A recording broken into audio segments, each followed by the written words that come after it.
Meditations for Every Day in the Year by Bishop Richard Challoner. September 10th. On the means of preserving and maintaining the peace of the soul.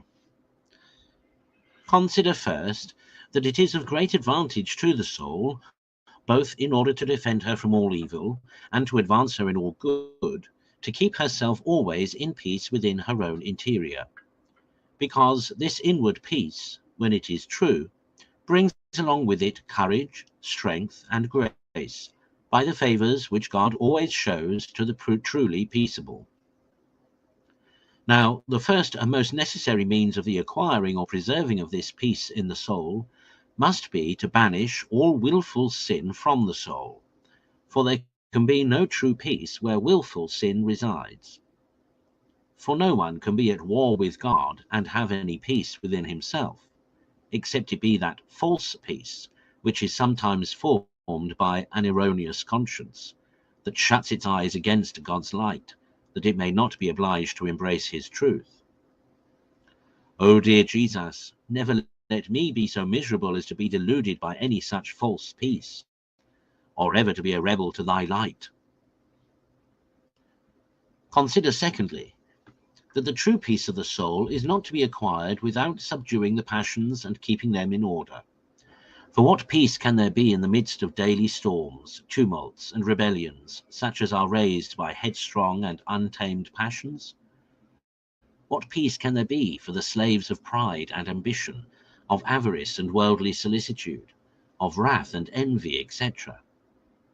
Alas, all these and the like passions disturb and distract the soul. They put her in a ferment.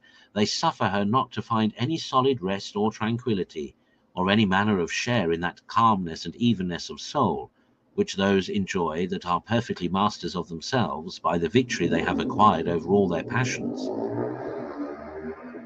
Oh, how true it is that our peace and happiness, even here, is not to be found by yielding to our disorderly inclinations, but by mortifying and overcoming them.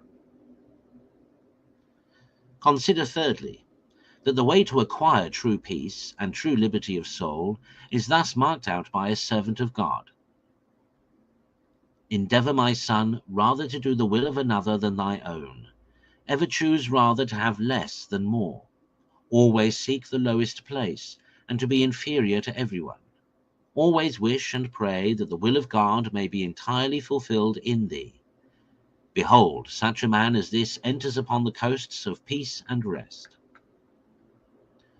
Whosoever will but observe these rules shall not easily be disquieted, but rather shall meet with the paradise that delights in his soul.